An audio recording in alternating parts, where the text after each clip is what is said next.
REST라는 의미가 무엇인지 하나하나 순차적으로 공부를 해보도록 하겠습니다. 먼저 애플리케이션이라는 것은 응용 프로그램을 얘기하는 거죠. 우리가 사용하는 모든 애플리케이션은 통신이라는 걸 수행하게 되는데요. 우리가 AJAX를 공부하게 되면서 통신에 대해서 다뤄봤습니다. 특히 이전 시간에 Same Origin Policy라고 해서 SOP를 다루게 되면서 다른 출처에 있는 데이터 간의 데이터를 공유하는 방법에 대해서 얘기를 했었죠. 이 문제를 해결하기 위해서 몇 가지 방법을 살펴봤는데 그 중 하나가 JSONP였고 다른 하나가 CORS였습니다. Cross Origin Resource Sharing에 대한 얘기였죠. 서버 단에서 처리하거나 프론트 단에서 처리하거나 그런 부분에 대해서 다뤄봤는데 이제는 좀 더 범위를 키워서 애플리케이션 간 통신에 대해서 얘기를 해보도록 하겠습니다. 오늘날 대부분의 애플리케이션은 상호 운용성을 기본 기능으로 제공해냅니다. 서로가 운용 가능하도록 만들어낸다는 얘기 되겠죠. 특정 순간에 애플리케이션은 또 다른 애플리케이션과 통신을 해야 됩니다. 예를 들어서 데스크탑 애플리케이션이 있다고 하고 그 데스크탑 애플리케이션과 통신하기 위한 모바일 애플리케이션이 있는 거죠. 이들 사이에 데이터를 주고받고 하려면 통신이라는 것이 이루어져야 되겠습니다. Your application, 여러분의 애플리케이션과 their application, 그들의 애플리케이션 사이에 요청과 응답이라는 과정을 통해서 데이터를 요청하게 되면 데이터를 응답해줘야겠죠. 이때 이 중간에 있는 계층이 애플리케이션 프로그래밍 인터페이스가 되겠습니다. 오늘날 대부분의 애플리케이션은 상호 운용성을 기본으로 해서 서로 통신이 필요하다라고 정리할 수 있겠습니다. 따라서 모든 애플리케이션이 기본 운영 체제와 프로그래밍 언어에 의존하지 않고 여기서 중요한 점은 독립적이라는 얘기예요. 다른 애플리케이션과 통신할 수 있어야 하는데 운영 체제가 윈도우즈든 맥OS든 리눅스든 우분투든 iOS든 상관없이 프로그래밍 언어가 자바든 C든 C샵이든 자바스크립트든 PHP든 상관없이 독립적으로 구성이 돼서 다른 애플리케이션과 통신할 수 있어야 됩니다. 이유는 여러 개의 운영체제에서 여러 개의 프로그래밍 언어를 사용해서 애플리케이션을 만들 텐데 애플리케이션은 상호 운용이 돼야 된다고 했었죠. 그렇기 때문에 C샵으로 개발을 했든 PHP나 파이썬으로 개발을 했든 자바로 안드로이드 앱을 개발했든 간에 상호 운용이 가능해야 되는 거죠. 우리는 지금까지 사용자가 보는 화면 단위 유저 인터페이스를 구축하기 위해서 구조를 짜는 HTML과 구조를 스타일링해주는 CSS와 사용자의 행동 인터랙션을 감지해서 처리해주는 자바스크립트를 공부했습니다. 그런데 이러한 모든 것들은 다 웹 서비스라는 큰 그림이 포함이 되겠고요. 서비스 중에서도 사용자와 직면하는 화면단, 즉 프론트단을 만든 전문가로서 여러분들이 나아가기 위해서 공부를 해본 겁니다. 결국 목표는 사용자가 이용하는 서비스를 구현하는 것이죠. 웹 서비스는 애플리케이션 그리고 시스템이 인터넷을 통해서 데이터를 교환하는데 사용하는 표준 그리고 프로토콜의 모음입니다. 웹 서비스는 모든 프로그래밍 언어로 작성될 수 있으며 운영체제 독립적입니다. 여기서 중요한 측면은 우리는 자바스크립트를 가지고 프로그래밍을 하고 있는데 PHP나 파이썬이나 자바 이런 다양한 언어를 가지고서 서비스를 구축할 수 있다는 얘기가 되겠죠. 그리고 운영체제 독립적이기 때문에 윈도우즈에서만 돌아가는 것도 아니고 맥에서만 돌아가는 것도 아니고 모든 환경에서 웹 서비스를 이용할 수 있게 되는 겁니다. 예를 들어 본 부분을 보면 리눅스 서버에서 실행되는 PHP로 작성된 애플리케이션 여기서 운영체제는 리눅스고요. 프로그래밍 언어는 PHP로 구성이 되어 있는 거죠. 또 다른 애플리케이션은 자바라는 언어를 사용하고 안드로이드 운영체제에서 실행되는 안드로이드 애플리케이션과 통신할 수 있습니다 라는 얘기죠. 한 축은 리눅스 환경에 PHP라는 언어로 개발되어 있고 다른 쪽 환경은 안드로이드 환경에 자바라는 언어로 개발되어 있는 거죠. 이들 사이에 요청과 응답이 서로 주고받을 수가 있다 라고 보시면 되겠습니다. 아래 그림을 보게 되면 클라이언트라고 불리는 것은 사용자가 이용하는 환경이겠죠. 웹이 될 수도 있고 모바일 애플리케이션, 모바일 앱이 될 수도 있습니다. 이 화면단을 클라이언트라고 하게 되는데요. 이 클라이언트에서는 서버군하고 통신할 수 있어야 하는데 이들 사이에 애플리케이션 프로그래밍 인터페이스를 통해서 통신을 하게 되고 DB에서 데이터를 빼와서 프론트단에 전달을 해주게 되면 프론트는 그 전달받은 데이터를 가지고 사용자가 요구하는 화면을 구현해주게 됩니다. 프로토콜 이야기가 나왔으니까 HTTP 프로토콜에 대해서 정리를 좀 해봅시다. HTTP 프로토콜은 Hypertext Transfer 프로토콜의 약자인데요. 이 프로토콜을 통해서 사용자 환경인 클라이언트와 서비스를 제공하는 서버 환경 사이의 통신이 이루어지게 됩니다. 클라이언트는 웹 서버에 접속을 하기 위한 웹 어드레스를 웹브라우저 초청에 입력을 하게 되고 이를 통해서 리퀘스트, 서버 요청을 하게 되겠죠. 예를 들어서 사용자가 링크를 클릭했을 때 또는 URL을 직접 입력했을 때 요청을 하게 되면 서버에서는 서버 쪽 스크립트가 데이터베이스에 요청을 해서 필요한 데이터 리소스들을 가지고 옵니다. 그 가져온 데이터가 준비가 마무리가 되면은 클라이언트 쪽으로 레스폰스, 응답을 해주게 되는 거겠죠. 응답을 해줄 때 이러한 리소스를 제공해 주게 됩니다. 그 리소스가 HTML 페이지거나 CSS, 자바스크립트거나 또는 이미지 또는 JSON 같은 데이터가 될 수 있다 보시면 되는 거죠. 자, 이제 REST에 대해서 얘기를 해보도록 하겠습니다. REST, 약자입니다. Representational State Transfer의 약자예요. 여기서 얘기하는 state는 상태를 말합니다. 데이터를 말하는 거고요. 즉 리소스를 얘기하는 것이죠. 그 리소스를 transfer, 전송할 때 사용되는 용어라 보시면 돼요. 우리가 눈여겨볼 점은 representational, 즉 표현적인 부분으로 처리한다 라는 부분인데요. 자세한 얘기를 나눠보도록 하겠습니다. 2000년도에 로이 필딩이라는 전문가가 박사학위 논문에서 최초로 소개한 용어가 REST라는 용어입니다. AJAX라는 용어는 제임스 가렛이 얘기했었죠. REST는 로이 필딩이 얘기를 한 거예요. 자신의 박사학위 논문에서. 로이 필딩은 HTTP, 즉 Hypertext Transfer 프로토콜의 주요 저자 중 한 사람입니다. 웹을 설계하면서 그 우수성에 비해서 제대로 사용되어 있지 못한 모습이 안타까워서 웹의 장점을 최대한 활용할 수 있는 아키텍처로, 즉 설계를 얘기하는 거죠. 설계로서 REST를 발표했다고 합니다. 자, REST를 정리해봅시다. REST는 Representational State Transfer의 약자예요. Same Origin Policy라든가 Cross Origin Resource Sharing에 대해서 약자를 공부해봤습니다. HTML도 약자고 CSS도 약자였죠. 마찬가지로 REST도 약자입니다. 모든 용어는 처음 들으면 다 생소하지만 자꾸 접하게 되면 익숙해질 거예요. 자, REST라는 용어를 공부했으니까 알아야 될 필요가 있는 부분이 무엇이냐면 클라이언트 단하고 서버 단, 즉 프론트엔드 개발자하고 백엔드 개발자하고 서로 조인해서 힘을 합쳐가지고 서비스를 만들어야 되겠죠. 그게 여러분들이 웹을 만들어가는 사람으로서 갖춰야 될 기본적인 공부를 지금 저랑 하고 있는 거니까. 그래서 서비스는 클라이언트와 서버, 프론트와 백엔드 사이에 통신이 필요하게 되는데요. 이것을 묶어서 서비스가 구축이 되면 애플리케이션이겠죠. 그 애플리케이션하고 다른 애플리케이션하고도 통신할 수 있다. 얘기를 드렸습니다. 동작을 제어할 때 기본 특성 및 프로토콜을 제공하는 상태, 스테이트를 비저장 소프트웨어를 처리해주는 아키텍처가 REST다 라고 머릿속에서 우선 좀 정리를 하시면 좋을 것 같아요. 자꾸 접해보도록 합시다. 내용이 어렵지만. 이어서 URL에 대해서 얘기해 보겠습니다. Uniform Resource Locator의 약자입니다. 여기서는 resource는 자원을 얘기하는 거죠. 그 자원이 어디에 있는지 위치를 얘기해 주는 건데요. 이때 유니폼은 규정이죠, 규정. 규정되어 있는 자원의 위치를 줄여서 URL이라고 얘기를 하게 되는 거죠. 이 URL 정보를 보게 되면 앞서 얘기했던 HTTP라는 프로토콜을 사용해서 클라이언트 단에서 서버 단에 요청을 하죠. 리퀘스트를 할 때 URL 값을 입력할 수가 있습니다. 이때 앞에 있는 것이 프로토콜이 되겠죠? HTTP에 이어서 HTTPS를 볼 수 있는데 이것은 security가 돼가지고 보다 보안이 강화된 형태의 프로토콜이라고 보시면 되겠습니다. 그래서 HTTP 또는 HTTPS 프로토콜을 사용을 해가지고 콜론 슬래시가 있겠죠?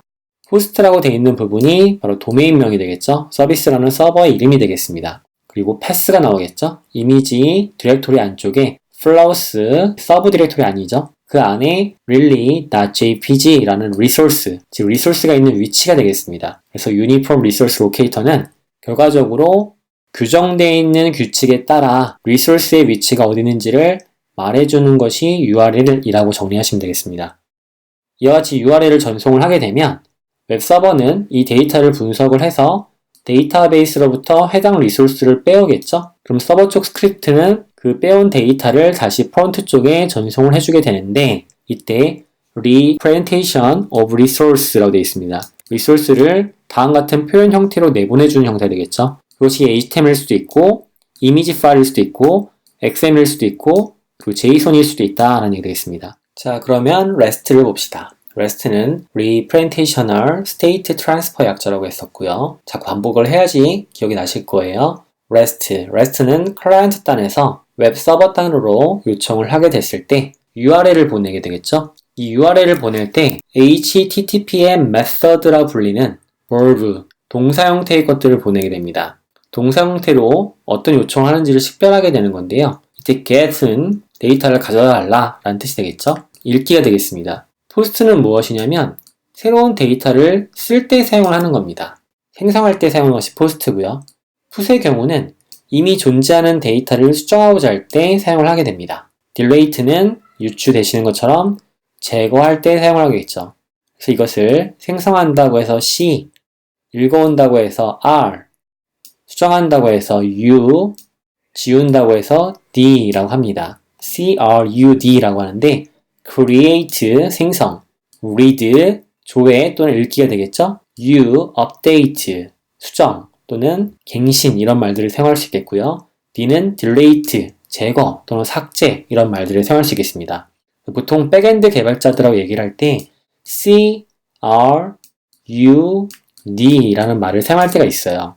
생성과 조회와 수정과 제거를 할 때 사용하는 것 이렇게 기억하시면 되겠습니다. 정리하면 프론트엔드 개발자는 사용자의 UI상에서 사용자가 요구하는 내용을 서버 쪽에 얘기를 해줘야 돼요. 즉 백엔드 개발자한테 얘기를 해줘야 되는데 그 요청 내용이 뭔지를 동사 형태로 얘기해줘야 됩니다.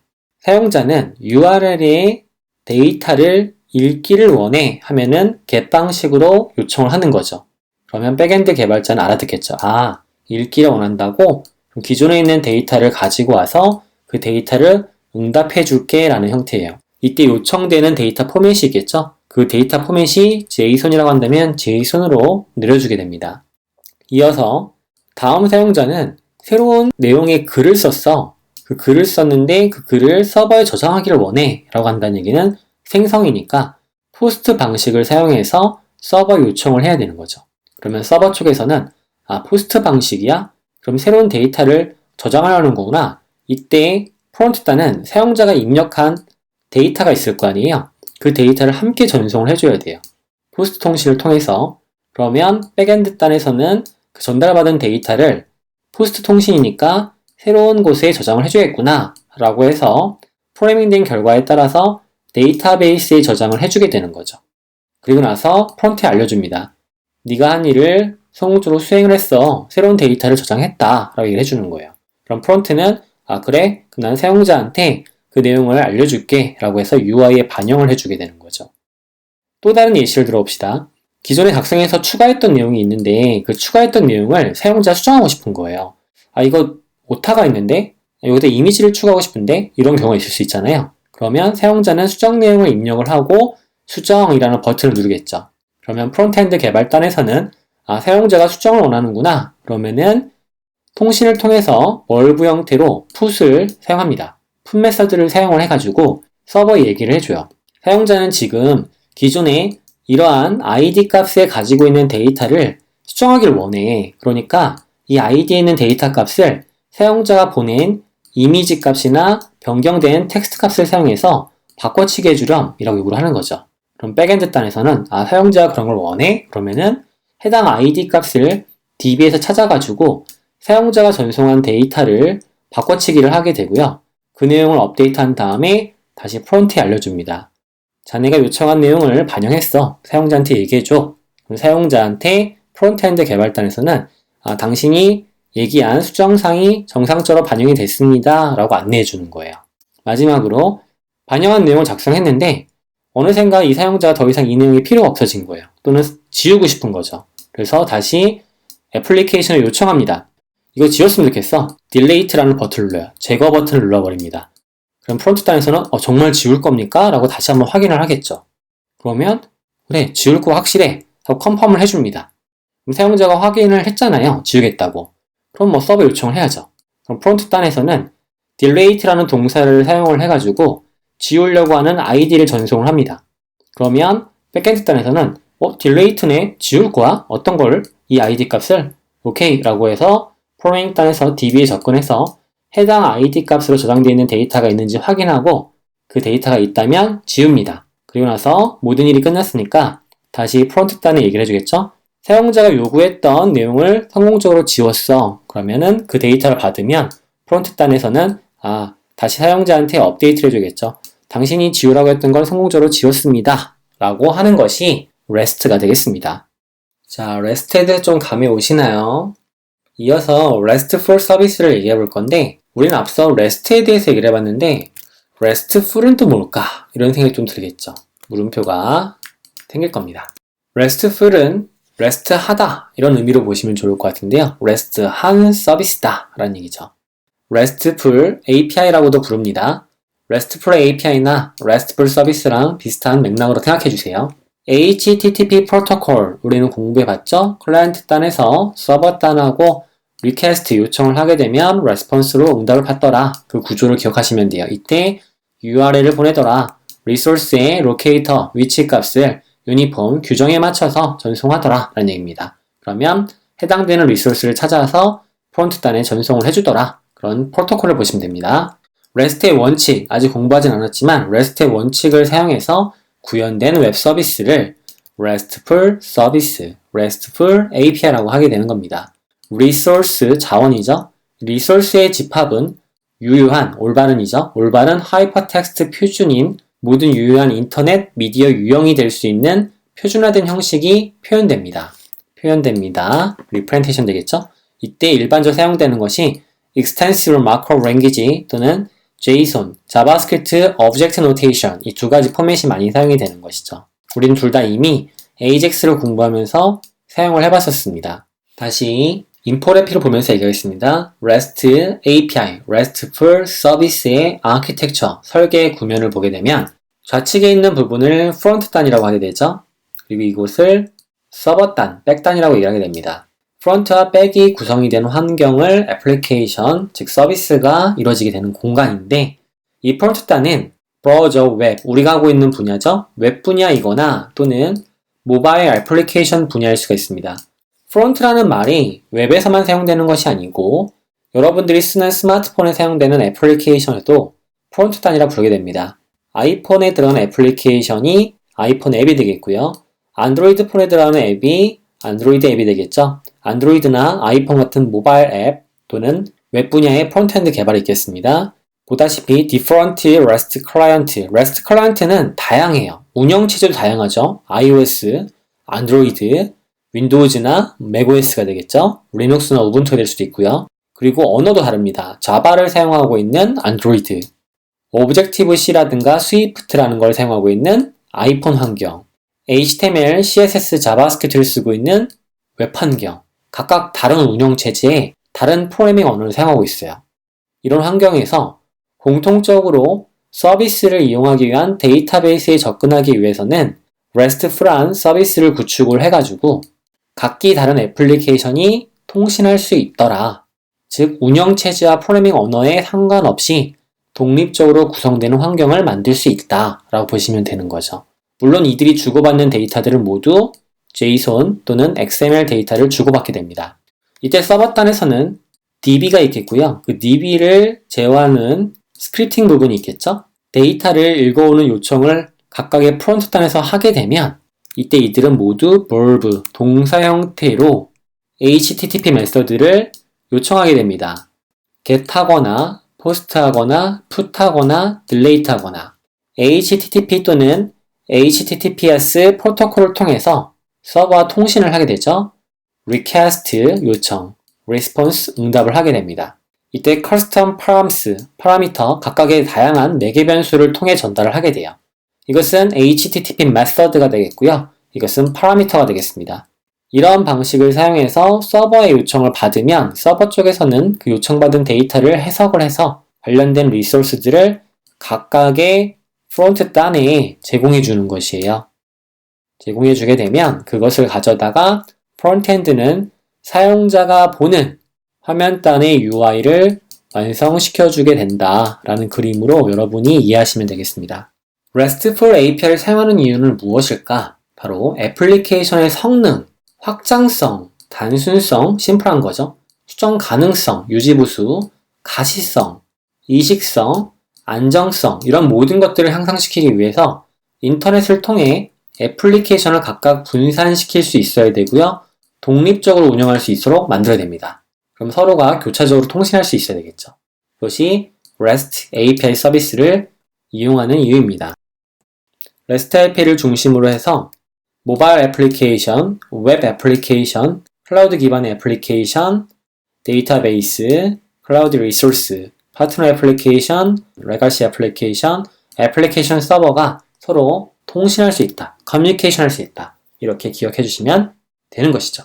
가장 인기 있는 모든 웹사이트와 소셜미디어, SNS는 모두가 REST API를 제공해 줍니다. 예를 들어 보면 국내 환경에서는 카카오 알림톡, SKT맵 교통정보 API, 자전거 편의시설 공간정보 API, 잡코리아 API, 카카오 링크 API, 기상청 뉴스, SK멜론 음악정보 검색 API 이런 모든 것들을 하나의 앱에서 다 서비스를 만들 수는 없잖아요.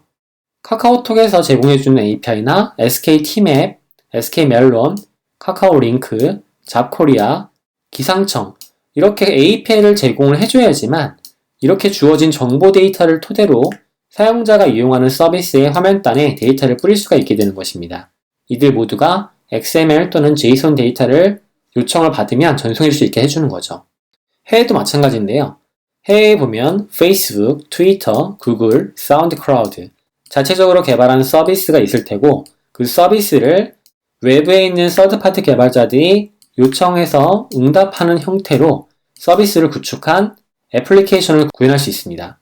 이 애플리케이션을 사용자가 이용하거나 또는 구매하거나 그리고 애플리케이션 간 통신을 하거나 이런 일들이 이루어지게 된다라고 보시면 되겠죠.